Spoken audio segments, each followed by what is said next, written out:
There's been a culture of lawlessness out here for many years.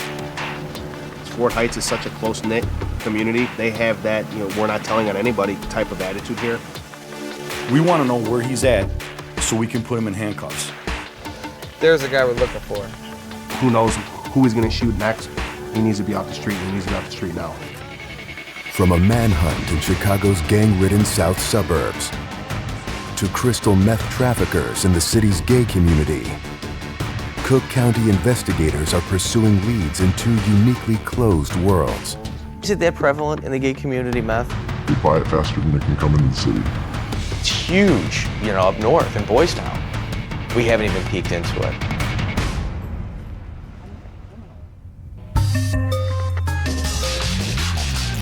You ever worked with the police before or no?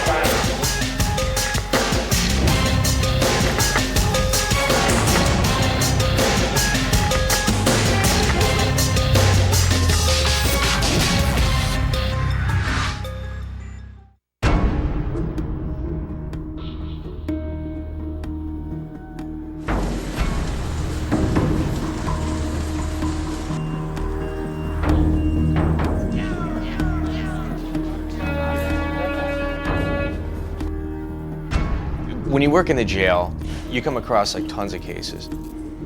And for about the last year, anybody in Cook County that's been housed here for methamphetamines, there's about a 90% chance that I've interviewed them at one point or another.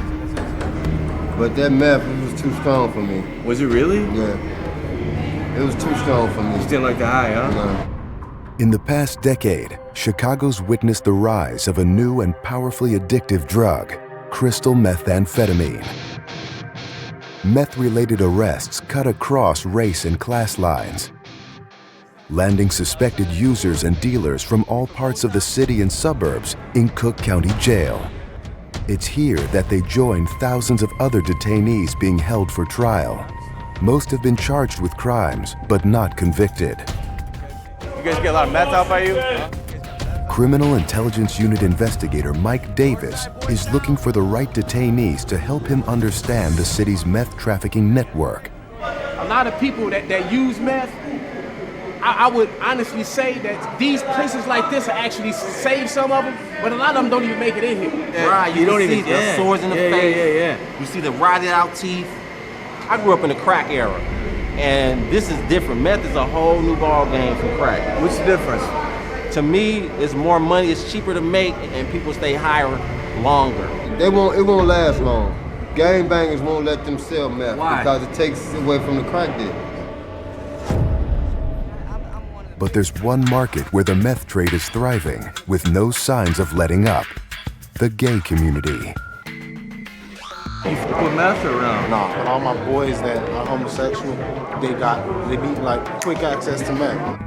It's huge, up north in Boys Town. We haven't even peeked into it. The community itself it's a closed door. Chicago's Boys Town neighborhood, named for its gay-friendly businesses and culture, is located 4 miles north of downtown. It's also known for its bathhouses and all-night club scene, where many patrons allegedly go to score meth to enhance their sex drive. Is it that prevalent in the gay community, meth? They buy it faster than they can come into the city.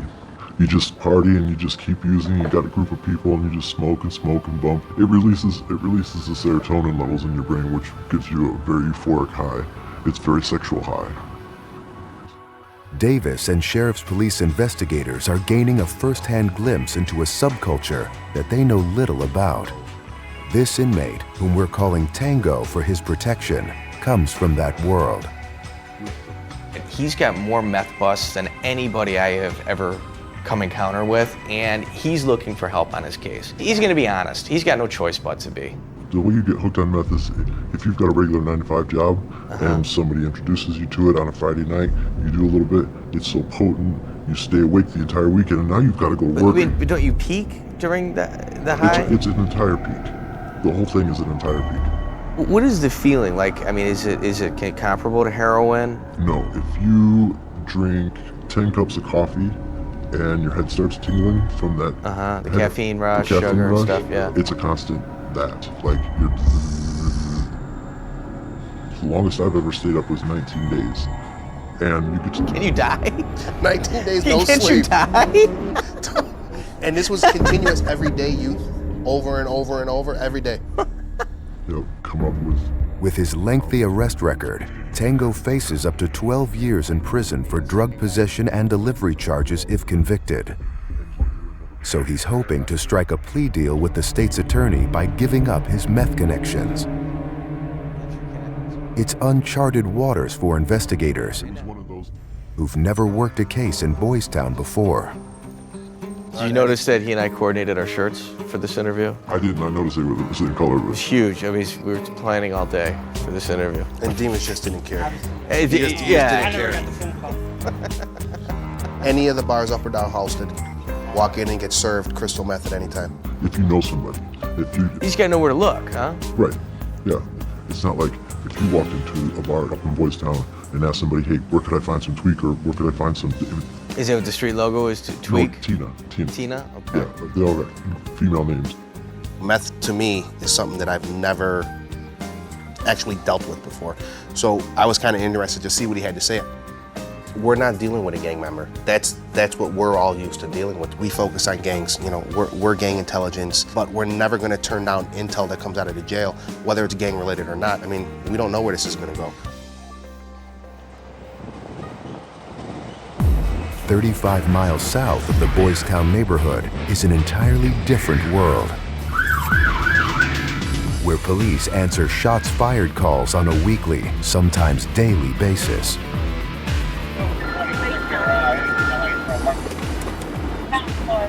Yeah, you guys, is everything all right?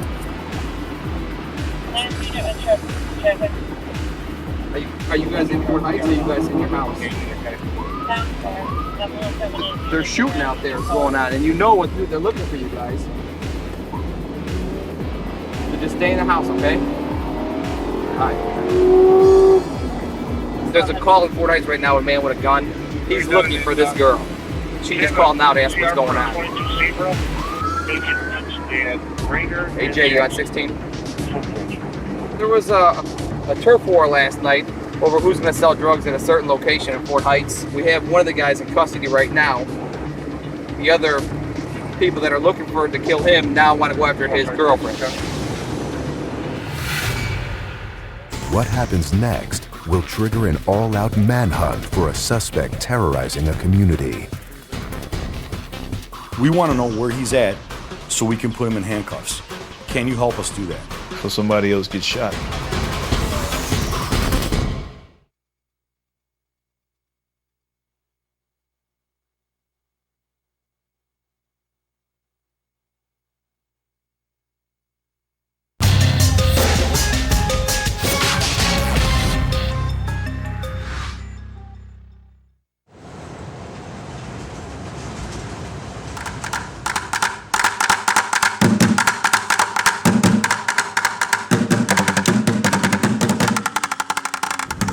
No weapons, unknown intoxication. We're all actually on our way out to Fort Heights right now. So if you see anything, you got my number. We will be out there all night, so. Far from the Chicago that most people know is one of the poorest suburbs in the U.S. It's the village of Fort Heights. The Cook County Sheriff's Police inherited all law enforcement duties here after budgetary problems shut down the local police force. Today, investigators Matt Jenna and Zach Smith are searching for one particular gang member. He was last seen waving a gun at women and children on a neighborhood block. He was on a bicycle and pulled a gun. He got his crew with him. I was face to face. He was right there by the senator saying, holding the gun. I'm telling them, watch out, and I'm pushing them, they playing ball. He pointed the gun towards you? He was pointing at them, but then when I said something, he pointed at me. He took off that way. Wow. And so happened, I was sitting in the chair and the kids was shooting the hoops. I was trying to keep them from getting shot and them little big babies. And so I tripped over that brick. You all right? Yeah, my foot just swelling right here, see? Yeah, I see but that. I was trying to push the neighbors' kids and my kids because bullets ain't got no name. Do the right thing. He really can't run that far. I mean, this town's not that big. Yeah, somebody always hiding them. Jenna and Smith know the alleged gunman well. He's had multiple run-ins with police over the years. We'll call him Booth to maintain his anonymity. Because he's affiliated with a gang, like so many other men in Ford Heights, most residents here won't turn him in. So many people out here hiding him. And won't nobody tell, yeah, You they know, act like they scared. Well, I'm not Yesterday scared. he was shooting off that gun on Diplomat, just popping it off random till it jammed. Thankfully it jammed. Well, I lost a child 5 years ago, and my mom and them, and I ain't got time for this, no guns. I'll be back around and we're gonna be heavy in the area tonight, okay? 4546 Schiller with 726. There's the guy we're looking for. 977. He ain't hanging out, I can tell you that. Yeah, he's gonna be hiding up somewhere. Craziest thing is, all these people know each other. You know, they all grew up together. They've all known each other for generations, and they still have these type of beefs with each other. It's just unreal. Name and date of birth or file? We see IDs on everybody else. Together with their fellow officers, Jenna and Smith begin turning up the heat on the area. They're hoping to catch a fresh lead on their suspect. Did my partner tell you what's going on? We're looking for. Spread the word, okay? We're gonna be out here until we find him. So if you spread the word, thank you. Yeah, persistence pays off in this job. You stay on that guy, you stay on him long enough, you're gonna get him. We're gonna get him.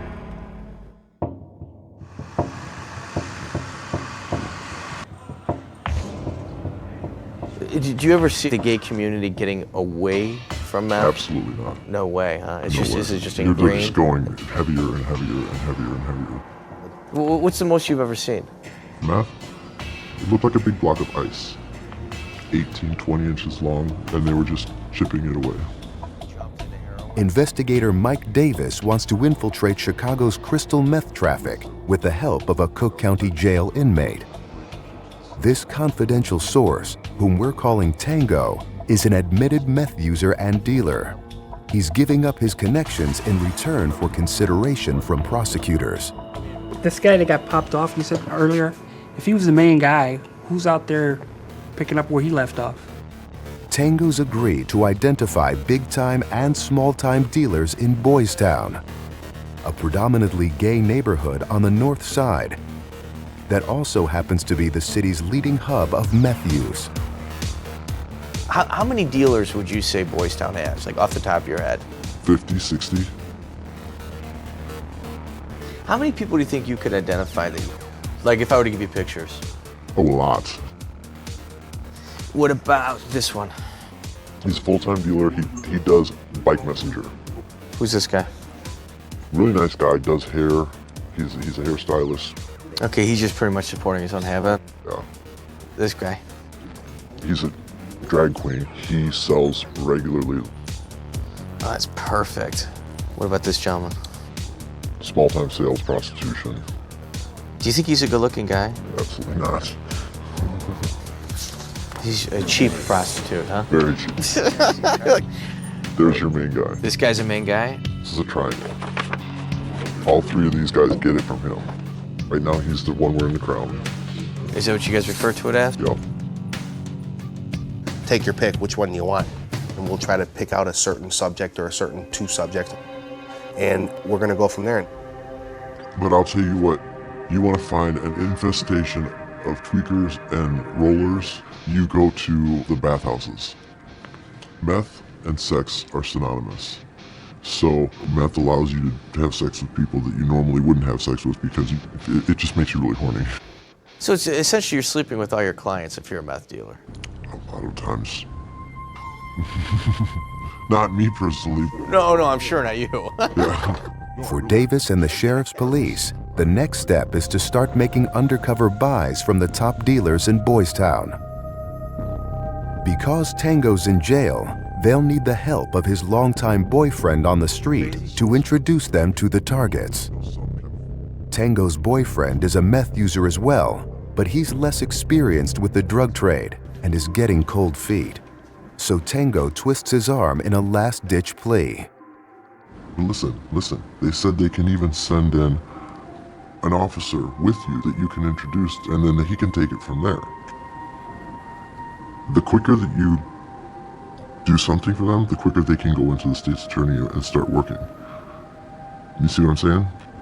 His partner's a pretty innocent kid. We asked his partner, you know, what was your gateway drug to meth? He's like, you know, there really wasn't a gateway. You know, the guy in jail introduced me to this stuff. Can you try and set something like that up? Can you? Can you? Okay, when? All right, love you. Bye.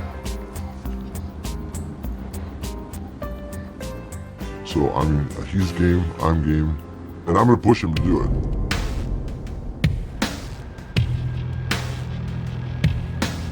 However, as police take the operation to the next level, they worry that Tango's partner might be in over his head.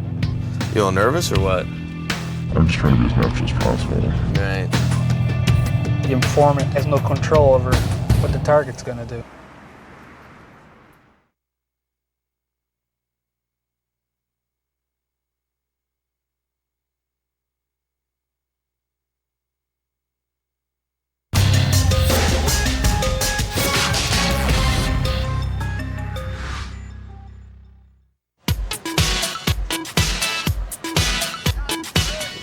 You could go in and get a gram.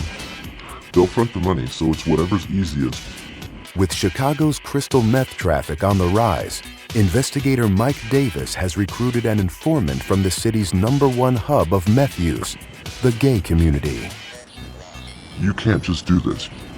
You have to coordinate this through Davis because they have to give you the money and know exactly when you're going in and coming out.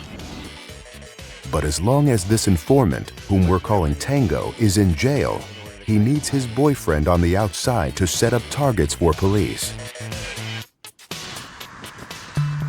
Yeah, we're on our way. All right, be good, brother. 4 days later, Tango's partner comes through. He arranges a buy with a major dealer. Now, Davis and investigator Demas Hernandez are headed to Boys Town to brief him before the deal goes down. Several undercover units will be joining them to conduct surveillance. He's just got to go in there and do what he normally does when he does one of these purchases. There's nothing special that he has to do. Just be normal. He's really nervous. He does not feel comfortable at all, and the only reason he's doing it is because he cares about his partner. We'll have plenty of guys on the street in undercover vehicles.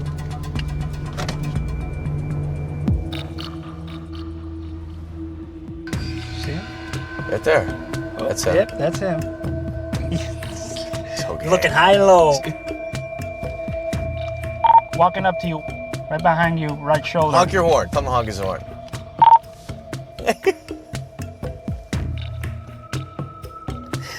He's so green. I'll meet you guys there. Investigators move to another location where they'll hash out a plan with Tango's boyfriend. We're calling him Cash to protect his identity. Cash has arranged to meet the target at a downtown hotel, but is waiting for him to set a time. His prime target has not called him since lunch, but I know he's got multiple people he can do. It's just his preference is this one guy. Go ahead, just jump in.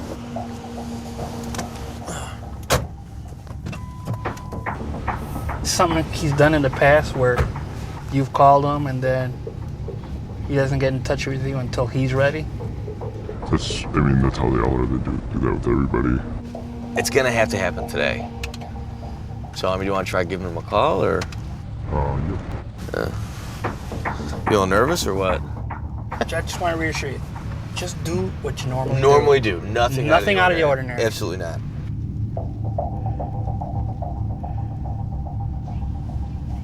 Is he going to voicemail? Think he's still at lunch, or what? The person he was having lunch with was his supplier, so. Oh, so he might have. You think he's re-upped them? He could be, yes. We kind of gave him the indication we need something to happen today. We're not going to spend this kind of manpower coming out here multiple times.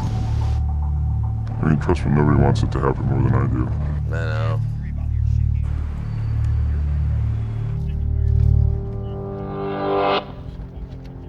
Meanwhile, on the far south end of Cook County, the clock is ticking for investigators there as well. 35 miles from Boys Town, the sheriff's police are on the hunt for an armed gang member in Ford Heights. Diplomat to Ghost Town. I'm gonna head over towards where JT said, see what's up over there. Investigators Conrad Edgett and Zach Smith are among those searching for the suspect we're calling Booth to maintain his anonymity. He's wanted in connection with at least 3 alleged incidents in which he either threatened people with a gun or fired shots in a public area. He has a warrant for his arrest right now. Word's gonna spread pretty quickly that he's a person of interest. If he's got any kind of brain power left at all, I mean, he's gonna try to change up his behavior patterns. He has a tendency to lie low at times, and then he springs when you least expect him. So now, every arrestee in Ford Heights, from traffic violators to drug offenders, is getting squeezed for information about Booth. Do you know who I'm talking about? Pull to the side. You know who I'm talking about? Yeah, I know who you're talking about. You know who I'm referring to, right? Yeah, I know who you're referring to. Okay. Because you could really help yourself out if I found him, like today. But the code of silence here runs deep.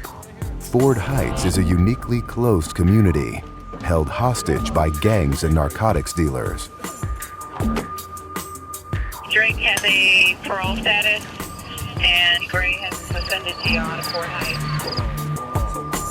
Men like Booth are just one symptom of deeper-rooted problems that have plagued Ford Heights for generations. In a community of roughly 3,000 residents, half live below poverty level. Job opportunities are few and far between, so the quickest fix for many here is to sell drugs. My whole life, 27 years, I've been here. It's over, man. Ain't no jobs out here, nothing. Look at this. It's slum. Poverty. Nobody deals drugs because they like it. They deal because they make money. I'm 26 years old. I got 3 kids. I'm enjoying myself every day out here. I'm living me, just doing me every day. Y'all have a beautiful day. A lot of families have come to depend on it. They may have a 14-year-old son, and the mother's got 2 or 3 kids, and this 14-year-old son's bringing home $500 a week selling drugs. That's the only income that she has. Hey Jay, Goldie Mike's at the liquor store. He's got braids and a red leather jacket. Allegedly, that's the guy who's running that spot. With drugs come gangs, and 3 groups dominate in Ford Heights.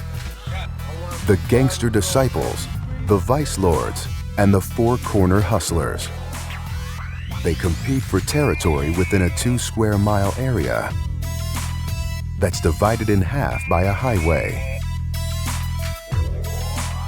The recent closing of 100 public housing units in the southern half has forced many of those residents to relocate north, including gang members. Among them, Booth, a 4-corner hustler who's allegedly trying to move his drug sales into rival turf. In order to keep the profit up, he has to take a spot over here. Well, these guys, they don't want to give that spot up. That's why we had gunshots today, we had gunshots yesterday, and it's going to continue. Everything was somewhat fine when the people over here stayed over here and the people stayed over there, but now you put them together. It's a recipe for disaster. Based on past experience, police know that Booth's enemies have a better chance of finding him first. But it's often the law-abiding citizens that get caught in the middle and pay a price. I just hope that, he doesn't hurt anybody else before we get a hold of him.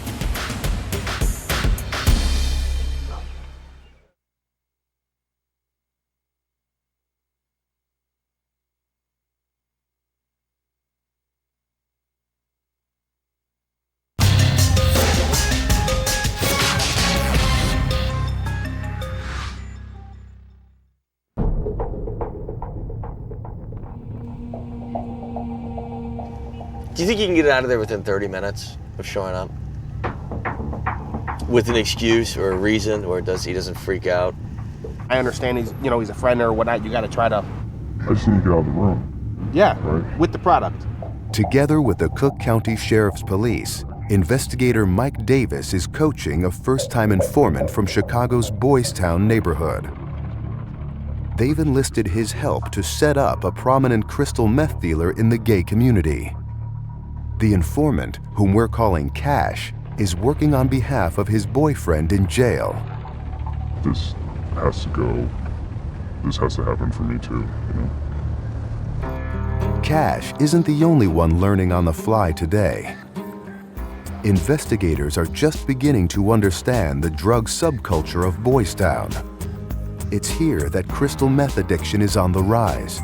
According to the Chicago Department of Public Health, 10% of local gay men have used meth, which is also linked to higher rates of unprotected sex and the spread of HIV. Meth in general, you always hear, it's coming to your city, it's coming to your city. And when it does, it's gonna take over. They say it ruins your whole life, it ruins the community. But if you can say that you were actually a part of trying to stop it when it first started becoming prevalent in Chicago, yeah, I mean, that's what we're here, that's what we do for a living. But as Davis discovers, meth dealers can be just as slippery as any other target in the drug game. So be back at 8 p.m. if you want to hang out tonight. I'm down with that. Cash and his dealer had previously agreed to meet this afternoon, but now that plan will have to change. You got a spot that you and Mike can park, so I'm gonna get off in a little way. Okay, with Darble. The team reconvenes later that night, while Cash stays in contact with their target. An hour and a half passes until the target says he's still making deliveries to other customers. He won't make it back to his hotel, so police call it quits. This is the game. The informant, they made an effort. He tried, but he has no control over what the target's gonna do. For Cash, it was his best chance to try to get his boyfriend out of jail, and now it's gone. He's crying a little bit. He's really upset. I think this is the first time I've ever had a guy cry when something hasn't worked out. I mean, it's usually me that's crying when it doesn't work out. Police decide to give him one more shot to set up another target in Boys Town, but it's got to happen fast. Round two, he'll probably be a little more seasoned and crafty in order to try to make something like this happen. Because, he has to be. He's got 2 days.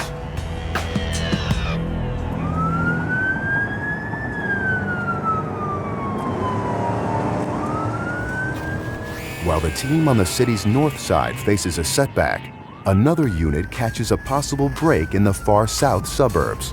Liquor City, on Chicago Road, off of Sibley. They've nabbed a suspect on a minor drug offense who says he can help them find the alleged gunman we've been calling Booth.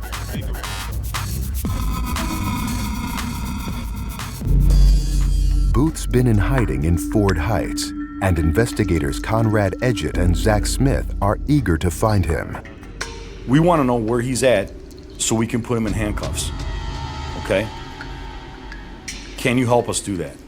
Before somebody else gets shot. But now that they've returned to the station, they sense that their detainees had a change of heart.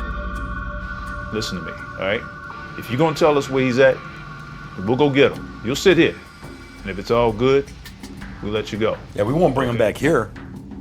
We'll bring him somewhere else. Exactly. He ain't gonna see you. All right? Don't think you're just gonna tell us something and we're just gonna let you go. It don't work that way. We asked him on scene. He said he knew where this person was. So we said, okay, well, we're not gonna interview you out here in the street where everybody's watching and trying to listen. We'll bring you back to the station. Once we got him here, he says to me, what was that guy's name again? Edgett and Smith send their detainee off to jail, and it isn't long before Booth emerges from hiding again. This time, he allegedly does what police always feared he'd do. He just shot a girl about 2 hours ago. So. Meet us at 13th and Lexington. 13th and Lexington. Demons is trying to get more info right now. Got 2 different sources now say Black Mustang. We're using some of our informants and we're trying to get real time about where they think he may be. Police, go to the door. And he said he's not going to go easy. That if he has to shoot the police, he will.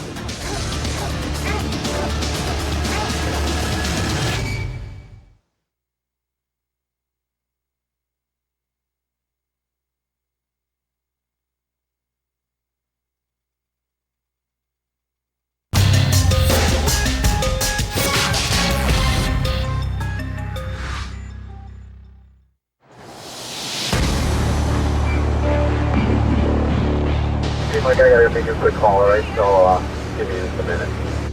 Meet us at 13th and Lexington. 13th and Lexington. Alright, Sarge, we're rolling. An all-out manhunt is unfolding in Chicago's south suburban Ford Heights, where a fugitive we've been calling Booth allegedly shot a woman just hours ago. Witnesses say he was aiming at a local man on a neighborhood block, but hit the man's girlfriend instead. The bullet went through her leg, and Booth fled on foot. Now, 22 members of the sheriff's gang and fugitive warrants teams are descending on the area to find their suspect. He did make comments that we're getting from people that we talked to that he is not afraid to shoot at the police.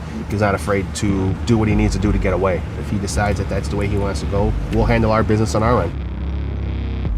Police are blanketing Ford Heights. But they're not going in blind this time. They've enlisted paid street informants to chase down leads into Booth's whereabouts. Sergeant Jason O'Malley is helping to lead the search. Keep working those phones, see what you can find out. We're working 4 different informants right now. All of them have some decent information. It's just, you're getting it in bits and pieces. We're in the circle right now. Where you at?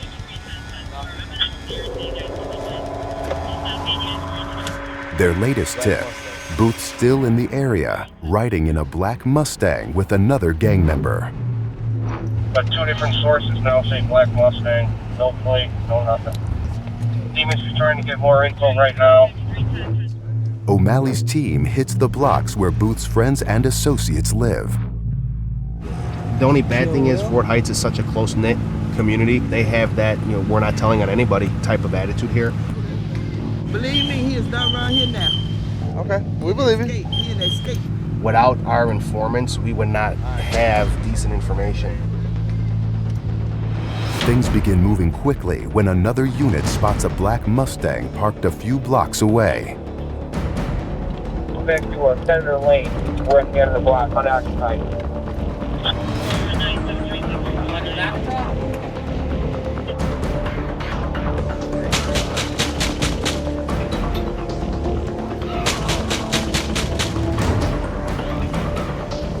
Police, go to the door.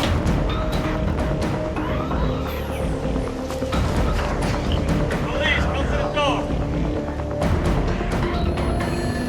The owner of the Mustang emerges, the same man who was with Booth earlier.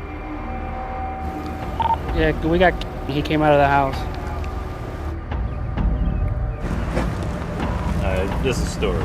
You know we're out here, right? Yeah, I heard. Where's he at? Who? Who we looking for? We're gonna try one more time, okay? Let's start over. Where's he at? Shit. Last time you saw him, he was in the back of your car, but where's he at now? I dropped him off at the store. What store? At the store up the street. And I was like, man, what you in for? He's like, man, I need to get up out of here. And I took him to the store, that's it. Whose house is this? That's my homegirl, that's her mama's house. Ain't nobody in there. I'm over there visiting. And there's nobody else in that house? That's me. I'm waiting on her to come back, the owner, that's it. I don't know what the f going on or none of that. You don't know what's going on? You don't live in Fort Heights? Yeah, I live okay, in Fort well Heights, then you know we've been looking for a while. But I ain't got nothing to do with that though. What you mean you ain't got nothing to do with that? You riding around a motherfucking fugitive in your car. I don't know that. Police get consent to search and move in, bracing for a fight.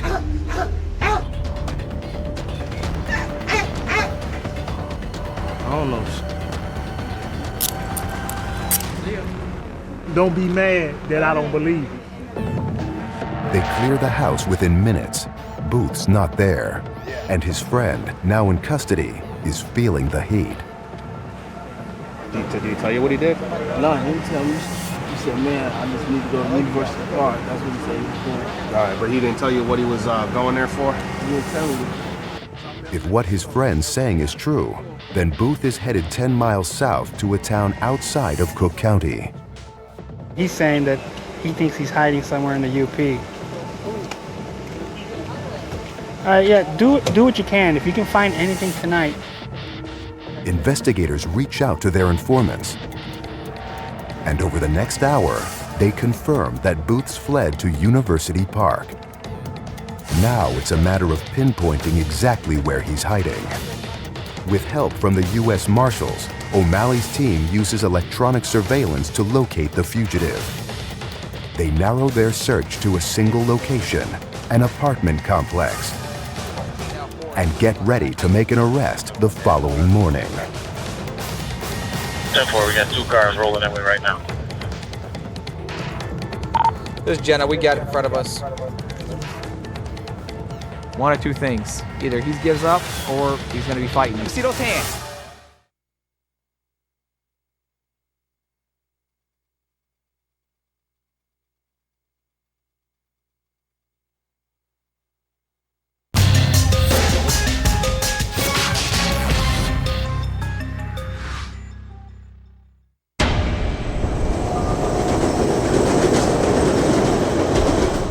Fugitive guys are setting up surveillance in the apartment complex. Anything that moves out of those apartments will be taking enforcement on the street.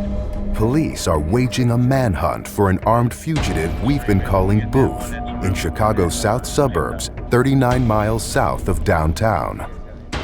The Cook County Sheriff's gang investigators believe their suspect is hiding out at an apartment complex, but don't know which unit yet. They've set up camp a half-mile away, while undercover officers are keeping an eye on the building.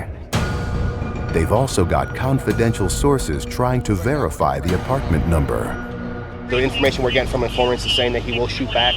He doesn't care if it's the police or not, so just keep that in mind. Not that that's going to happen. I just want everyone to make sure if he decides to start shooting, everyone just make sure they find themselves cover. All right? Or if you can see him, take him out.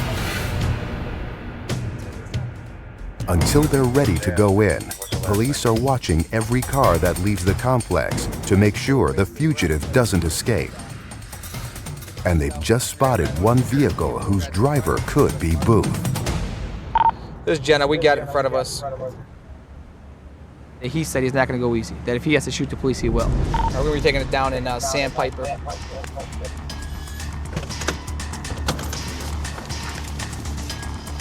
Let me see those hands. Shut the car off with your left hand. Everybody keep your hands up. Hands up. But it's a false alarm. Booth's not inside. What's wrong with you people? Drive around with weed in your car. All right, we're gonna break loose. We can head back and regroup. I'm gonna just get this information. We're gonna do RWC on these 2 kids. By the time he's done, investigator Matt Jenna and his team hear from one of their informants. They get the apartment number they've been waiting for. Now, it's time to grab their suspect.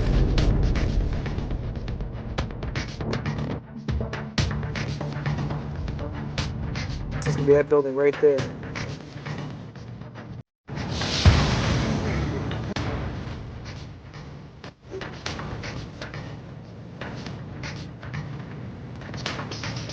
Jenna and 9 other armed officers, including several U.S. Marshals, head up to the apartment. The resident there gives them permission to search. They find Booth and another male inside. Both surrender without incident. All right, you guys copy that, right? We're clear.